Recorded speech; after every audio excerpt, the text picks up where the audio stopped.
नमस्कार दोस्तों, स्वागत है आपका आपके ही चैनल ग्रीन ट्रेडर में।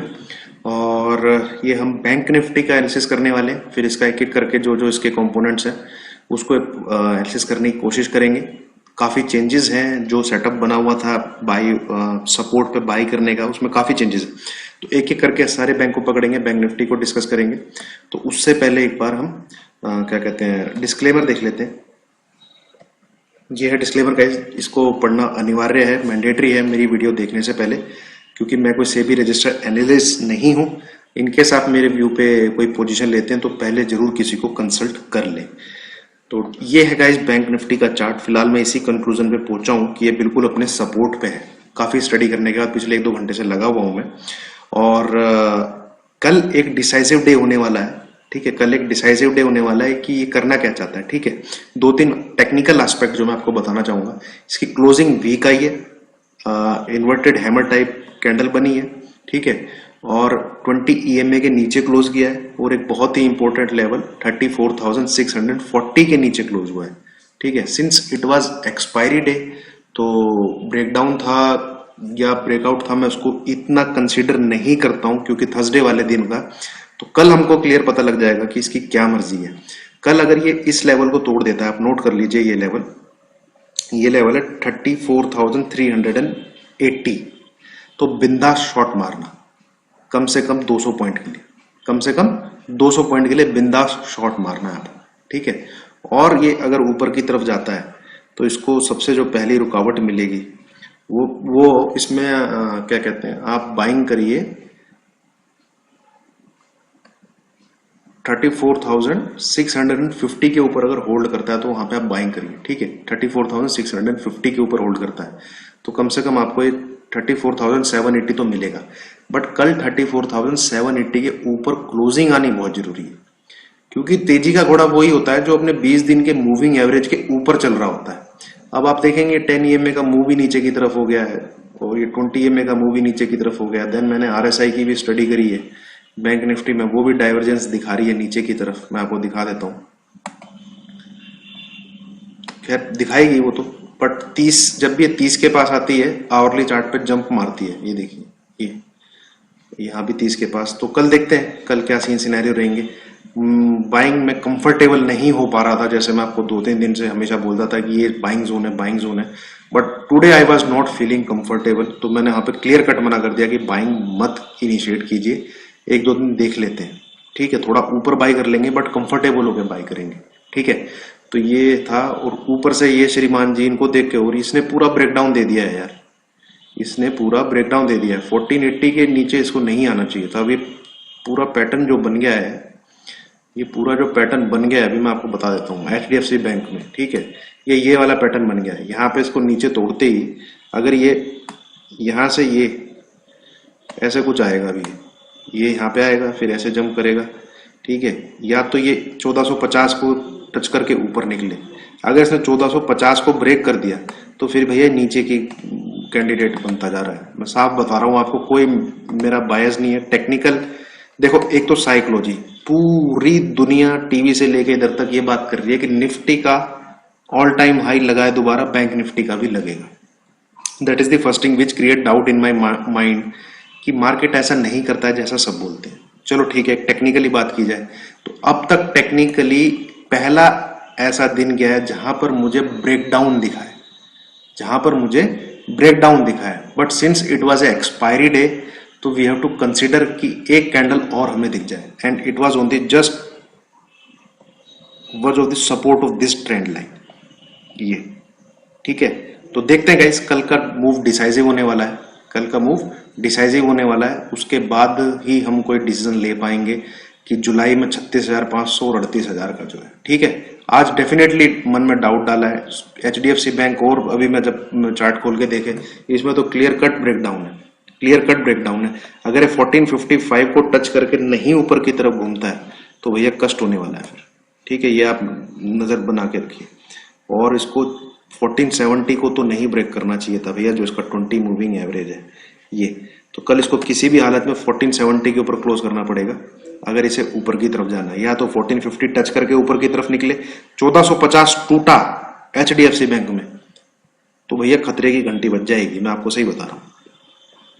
ठीक है, 1450 से 1440 की जो रेंज है, ये 10 पॉइंट की रेंज है। यहां से इसको क्लोज तो करना ही नहीं चाहिए इसको 1450 के नीचे, ठीक है। अगर उसको इंट्राडे में टेस्ट करने भी जाता है 1440 1450 इस वाली रेंज को, वहां से इसको टच करके ऊपर की तरफ आना चाहिए, अदरवाइज मुश्किल हो जाएगी। बैंक बिना एचडीएफसी बैंक के बैंक निफ्टी नहीं मूव कर सकता, कितना भागेंगे दूसरे स्टॉक यार। देन ये इसने भी काम खराब किया है। कल इसने इसका ब्रेकआउट दिया, ऊपर आके इसने ब्रेकआउट को टेस्ट किया, आज ये फिर इसी के अंदर घुस गया अपने पाताल लोक में, ठीक है। पर है अपने सपोर्ट पे, क्लियर सपोर्ट पे आके बंद किया है। ये देखिए, तो जिस दिन ये 630 के नीचे क्लोज कर देगा ना, 630 के नीचे 627 और 622, ये तो दो टारगेट आपको डेफिनेटली देखने को मिलेंगे, ठीक है। जिस दिन इसने 630 के नीचे क्लोज कर दिया, अच्छा खासा ब्रेकआउट दिया था, फिर दोबारा घुस गया है अंदर। आज का बैंक निफ्टी का पूरा चार्ट पूरे खतरनाक ही बने हुए हैं। एक्सिस बैंक हालांकि सब में ठीक है, अभी भी बीसीएमए के ऊपर है, पर है ये इसी में बक्से के अंदर बंद। इसके ऊपर ही तेजी है, इसके नीचे मंदी है, साफ सीधी बात है। और अभी इस पे सपोर्ट थोड़ा सा कल के लिए भी 735 740 तक है एक्सिस बैंक में, ठीक है।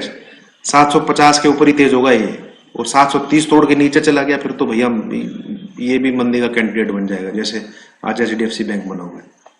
कोटक बैंक में ग्रीन कैंडल बनी है। मैंने आपको कल ही बता दिया था कि भैया ये लेवल आपको देखने को मिलेगा 735 730। कल की एनालिसिस निकाल के देखिए कोटक बैंक की आप लोग, ठीक है। क्यों? क्योंकि शुरुआत इसी बैंक ने करी है, ब्रेकडाउन सबसे पहले इसी ने दिया था। आप ये देखेंगे, ये जो सपोर्ट लाइन बनी हुई है, ये वाली सपोर्ट लाइन खींची हुई है, सबसे पहले किसी बैंक ने ब्रेकडाउन दिया था तो कोटक बैंक ने दिया था। इंडिकेशन इसने दे दी थी कल के दिन ही।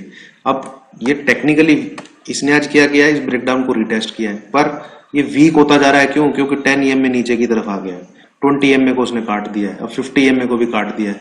तो भैया कष्ट जो है, जो क्या कहते हैं, ये इसका 20 EMA ना, इसका कलर ठीक करता हूँ, ब्लू ग्रीन होना चाहिए। ये देखो काट दिया इसने नीचे की तरफ, तो कल का दिन भाई देखने वाला होगा। इसको भी 1770 के ऊपर इसकी क्लोजिंग आनी चाहिए कोटक बैंक की, अदरवाइज ये फिर चला 730 की तरफ और 730 टूटा, फिर चला ये 700 की तरफ, 1700 टूटा, 1700 की तरफ चला। सेम आरबीएल बैंक में भी हुआ, ये मैंने पढ़ा है। ये देखिए इसने भी नीचे आके ईएमए सारे घूमने लग गए हैं। तो सब में टेक्निकली ब्रेकडाउन आया है, ईच एंड एवरी बैंक में, कोई भी निकाल के देख लो आप। और उसमें सबसे पहला नंबर है एचडीएफसी बैंक का, कोटक बैंक में पहले ही आ गया था। हाँ, आईसीआई बैंक और एक्सिस बैंक ये अभी भी सपोर्ट पे खड़े हुए, जहां पे एक बाइंग सेटअप दिखता है, ठीक है, छोटा सा एसएल और बाइंग सेटअप। कल का देखते हैं, इसने भी ब्रेकडाउन दिया है, इंडोसिंध बैंक ने।